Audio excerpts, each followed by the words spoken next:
그동안 현대차는 테슬라와 비빌 수준은 아니었어요. 로봇에 대한 밸류가 없었으니까요. 그런데 이번에 로봇인 하드웨어와 자체적인 피지컬 AI 기술력 그리고 데이터 센터를 확보하면서 이제는 테슬라와 견줄 수 있는 경쟁 상대가 되고 있고요.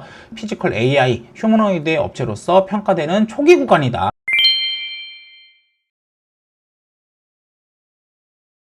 안녕하세요, 투자버튼입니다. 자, 오늘도 현대차에 대한 투자의 기회에 대해서 말씀드리도록 하겠습니다. 정말 중요한 뉴스들이 매번 쏟아지고 있습니다. 사실 저도 깐부치킨 회동 아시죠?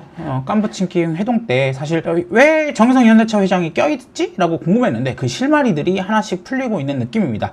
자, 오늘은 새만금 투자에 대한 진짜 의미와 현대차가 테슬라와 경쟁할 수 있는 이유, 그리고 현대차가의 100만원 목표가가 절대 허황된 숫자가 아니라는 점 영상을 통해서 알려드리도록 하겠습니다. 자, 우리가 깐부치킨 얘기가 있었잖아요. 그때 이재용 회장이나 젠슨왕이 만나는 건 좀 이해가 됐어요. 그런데 정의선 회장이 왜 여기 꼈지? 라고 고민을 했었죠. 물론 뭐 자율주행 때문인가? 뭐 로봇 때문인가? 대충은 알고 있었지만 뭐 시총 차이에서도 알겠지만 현대차 같은 경우에는 시총이 138조 정도밖에 안 되는 엔비디아에 비해서는 되게 시총이 작잖아요. 왜 만났을까라고 되게 많이 고민을 했습니다. 근데 새만금 투자를 보면서 조금 이해가 되는 부분이 있었습니다.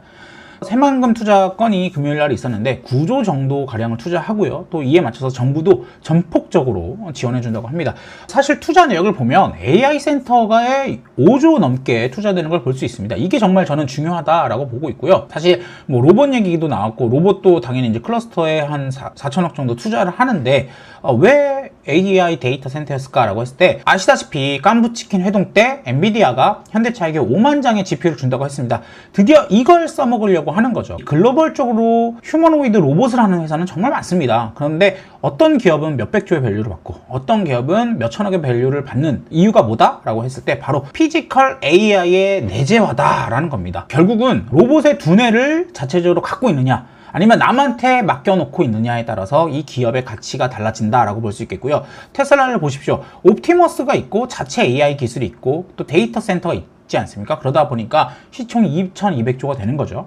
단순히 로봇 하드웨어만 만드는 회사들은 밸류를 받을 수가 없습니다. 두뇌가 없으니까요. 그런데 현대차는 이번 아틀라스에 이어서 이번에 이제 새만금 투자를 하고 있죠. 그러면서 자체적이고 독립적인 피지컬 AI 데이터 확보를 시작한다고 볼 수 있을 겁니다. 뭐 아시다시피 지금 보스턴 다이나믹스와 현대차가 의장으로 등록되어 있는 레이라는 기업이 있고 이 기업이 이제 지금 이 보스턴 다이나믹스의 AI 같은 기술들을 계속 개발해주고 있는 연구소 이렇게 보시면 될 겁니다. 근데 이런 것들에 대해서 현대차가 조금 더 구조화된 투자를 하고 있다라고 보시면 되겠고 지금 전 세계의 수많은 현대차들의 데이터와 앞으로 쏟아져 나올 아틀라스의 데이터들을 아마존 같은 다른 경쟁 업체가 아니라 자체적으로 현대차의 핵심 자산으로서 계속 쌓아갈 거다라는 거겠고 그렇기 때문에 이번 구조 투자에서 상당 부분이 AI 데이터 센터에 들어갔다라고 보시면 될 것 같습니다. 그래서 이런 AI 데이터 센터를 확보하고 또 휴머노이드가 본격적으로 양산이 되면서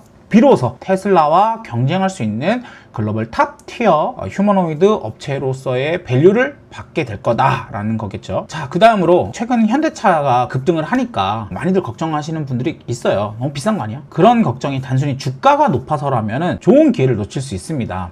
사실 삼성전자나 SK하이닉스 막 100만원 가고 있을 때 그거 비싸다고 못 사던 사람들이 있었어요. 20만원, 30만원 넘어갈 때 그때 가격 삼성전자 5만원 이럴 때 가격 또 10만원일 때 가격 이럴 때가 지금 와서 보면은 다시는 못 볼 저점을 놓쳤던 거죠. 그래서 휴머노이드 시장에 대해서 우리가 먼저 이해를 하고 접근을 해야 됩니다.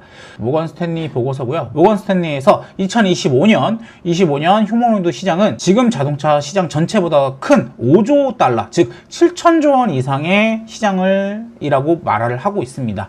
그리고 휴머노이드 로봇의 대수는 10억대가 넘어갈 거라고 하고 있습니다. 좀 먼 얘기죠. 어떻게 보면 아직도 25년 뒤 좀 더 현실성 있는 얘기를 한번 해볼게요. KB증권에서 나온 리포트입만 KB증권 리서치에서 따르면은 2035년 딱 10년 뒤인데 전 세계 연간 로봇 생산량이 960만 대라고 합니다. 그 중에 현대차가 한 15% 정도의 시장 점유율을 가져간다고 하면 한 150만 대 정도를 현대차가 생산한다고 합니다. 그렇게 되면은 지금 뭐 현대차가 한 대당 3억, 4억 이렇게 하고 있는데 사실 10,000대, 20,000대, 10만 대 넘어가게 되면 로봇의 가격은 떨어질 겁니다. 그래서 좀 더 현실성 있게 리포트나 다른 데에서는 뭐 2억 가격도 얘기를 하지만 저는 조금 더 보수적으로 잡아서 나중에 150만 대의 연간 생산을 할 때 판매 가격이 대략 한 5천만 원 정도라고 보시면요, 보스턴 다이나믹스의 1년 로봇 매출이 대략 연간 75조가 나옵니다. 이렇게 연간 매출 75조가 나오는 로봇 회사를 자회사로 보유하고 있고, 또 이런 로봇들을 가지고서 시너지를 뽑아낼 수 있는 현대차의 가치는 얼마일까 라고 했을 때, 제가 말씀드리는 현대차의 가치 100만 원은 절대 허황된 수치가 아니라는 점 알 수 있으실 겁니다. 제가 그리고 더불어서 로봇 부품주들도 보셔야 된다고 제가 말씀드렸죠. 그래서 만도라든지 SL, 화신이라는 기업들 보셔야 된다고 말씀드렸고요. 당장은 로봇 매출은 안 나옵니다. 아틀라스가 양산이 아직 안 들어갔으니까. 그런데 방금 말씀드렸다시피 10년 뒤에 150만 대의 로봇이 생산이 될 거고요. 그러면 그 로봇들에 대해서 부품을 공급하게 되면 만도나 SL, 화신 같은 기업들은 지금 자동차 본업 매출만큼의 로봇 매출이 나온다고 보시면 되겠고요. 그렇게 되면 뭐죠? 로봇 회사로의 완벽한 변신이 됐다라고 볼 수 있는 거겠죠. 그래서 뭐 예를 들면은 화신 같은 경우에는 아틀라스 바디 모듈이 들어가요. 이게 지금 2,600달러, 즉 한 400만 원 정도의 납품 단가를 예상하고 있습니다. 그런데 이런 400만 원이 어떻게 되죠? 150만 대가 들어가는 거예요, 매년.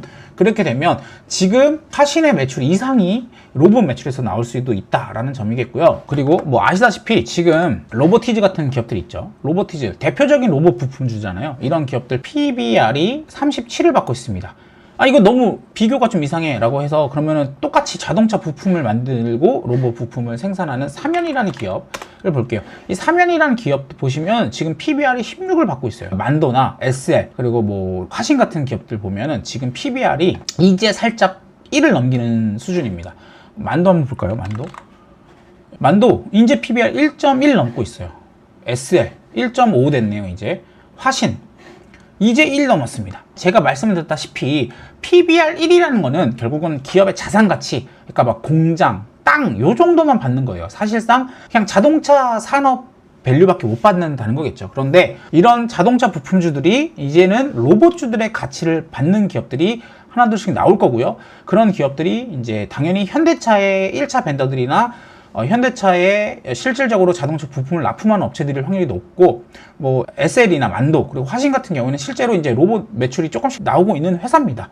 그래서 여러분들이 이런 기업들에 대해서 관심을 가지셔야 되고, 이런 기업들이 지금 이제 자동차 부품주에서 로봇주로 부각이 되고 있는 초입이죠. 그렇게 되면 로봇주에 부각이 되었을 때는 지금보다 2배, 3배 이상 상승하는 게 어렵지가 않습니다. 아까 전에 말씀드렸다시피 로보티즈 PBR이 37입니다. 그런데 화신이나 만도 같은 업체들 아직 PBR 1밖에 받고 있지 않다는 점 기억을 꼭 하셔야 됩니다. 자, 마지막으로 우리가 테슬라와 현대차 시총 차이를 한번 보고 마무리하도록 하겠습니다. 테슬라 시총이 지금 2200조고요. 현대차 시총이 138조입니다. 어차피 전기차 수준은 거기서 거기에요. 거기서 거기죠. 뭐 이제는 다 비슷비슷해졌잖아요. 그러면 사실상 자율주행과 휴머노이드의 가치가 기업의 가치를 가르는 핵심 포인트다라고 말씀드릴 수 있는데요.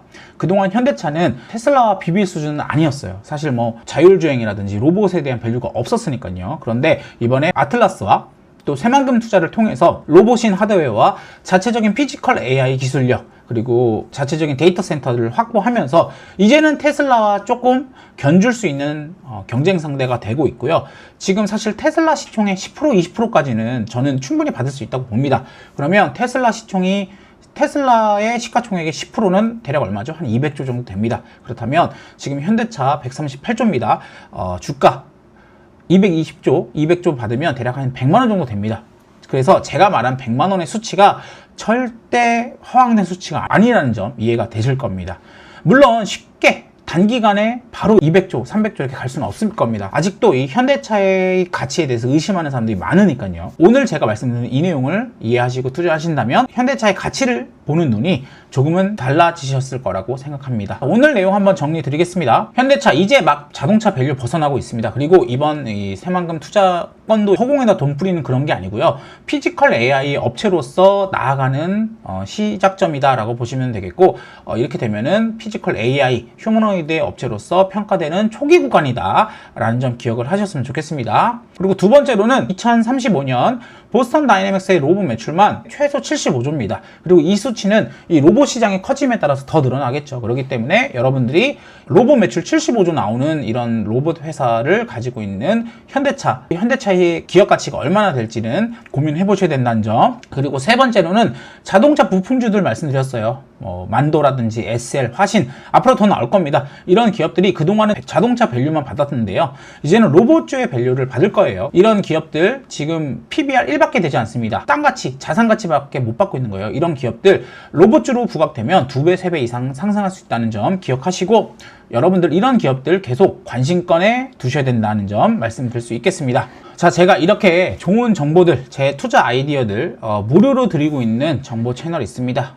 여기 내용 들어가시면요, 뉴스 해석이 어려운 분들, 또 종목 어려운 분들께 무료로 공유해드리고 있으니까요, 편하게 받아보시고요. 절대 개인정보 요구하지 않습니다. 그러니까 편하게 안심하고 들어가셔서 정보 다 받아가십시오. 링크는 제가 영상 설명란에 넣어드리도록 하겠습니다. 그리고 제가 유튜브 운영하고 있어요. 그래서 유튜브 구독해주시면 오늘처럼 좋은 정보, 좋은 영상 꾸준히 받아보실 수 있습니다. 자, 오늘도 행복한 하루 되시고요. 감사합니다.